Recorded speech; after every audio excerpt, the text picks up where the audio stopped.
लिखा है कि यह मंदिर का टूटा हुआ अवशेष है। और उन्होंने लिखा है कि दीवारों पर जो लेख हैं, चित्र हैं और कुछ जो मंत्र इत्यादि लिखे गए हैं जिससे शंकर जी का नाम वगैरह, उसका उन्होंने वर्णन किया है। रिपोर्ट में एसआई ने माना है कि वो हिंदू मंदिर तोड़कर, यानी पूर्व में हिंदू मंदिर था जिसको तोड़कर मंदिर का स्वरूप दिया गया है, ये एसआई ने आज माना है।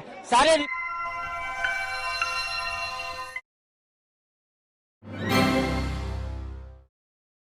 वो बता रहा हूँ। The pillars and plasters use in the existing structure were studied systematically and scientifically for the enlargement of the mosque and constructing सहन parts of pre existing temple including pillars and pilasters were reused with little modifications. मतलब ऐसा ये कह रहा है कि जो इसमें खंबे लगे हुए हैं वो खंबे हिंदू मंदिर के थे और उसी को रीयूज किया गया। माइन्यूट नहीं, ये खंबे की बात हो रही है। पश्चिमी दीवार की फाइंडिंग खत्म हो गई है। अब जो मंदिर की थी, पश्चिमी दीवार की फाइंडिंग खत्म हो गई है। अब जो नेक्स्ट फाइंडिंग है खंबे की फाइंडिंग है। ये खंबे जो पिलर्स जो खंबे मिले हैं वहाँ पे व्यास जी के तहखाने में और जो जितने तहखाने वहाँ पे जितने खंबे मिले हैं उस खंबे पे एसआई की क्या फाइंडिंग मैं वो बता रहा हूँ और दोबारा पढ़ के सुना रहा हूँ। The pillars and pilasters used in the existing structure were studied systematically and scientifically for the enlargement of the mosque and constructing sahan. Parts of pre-existing temple, including pillars and pilasters, were reused with little modification. मतलब जो हिंदू मंदिर के खंबे थे उनको दोबारा इस्तेमाल किया गया कुछ मॉडिफिकेशन करके।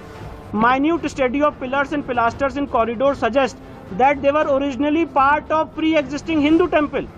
For their reuse in the existing structure, Vyala figures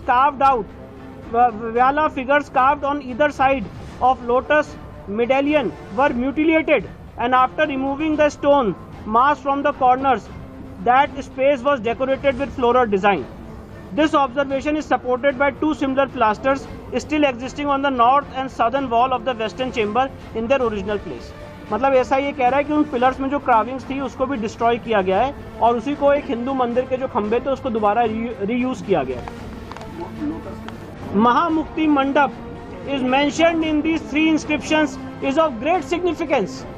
sir इसको प्लीज अप्रिशिएट कर लें। Terms such as Mahamukti Mandap is mentioned in these three inscriptions is of great significance. जो वहाँ पे इंस्क्रिप्शन है उसमें एक जगह लिखा हुआ है महामुक्ति मंडप और ये ऐसा ही कह रहा है ये बहुत सिग्निफिकेंट बात है। किस भाषा में लिखा हुआ है?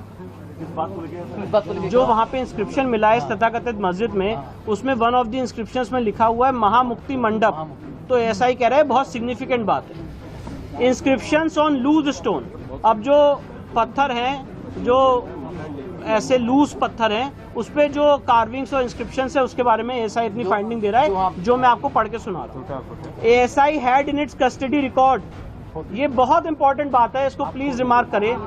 ASI had in its custody record of an inscription engraved on a loose stone which recorded construction of the mosque in the 20th regnal year of हजरत Alamgir Mughal emperor Aurangzeb corresponding to 1087 and corresponding to 1676-77 CE. This inscription also recorded that in the year 1792-93 the mosque was repaired with sahan. The photograph of this stone inscription was recorded in ASI records in the year 1965-1966. मैं आपको ये बताना चाहता हूँ सर्वे के दौरान वहाँ पे एक पत्थर मिला था, एक इंस्क्रिप्शन मिला था और वो जो पत्थर मिला था वो आधा टूटा हुआ है, तो एसआई ने कहा कि इस पत्थर का जो ओरिजिनल है वो उनके पास ऑलरेडी उनके रिकॉर्ड्स में था 1965 1966 में, और उस पत्थर में क्या लिखा हुआ है वो आपको आगे बता रहा हूँ।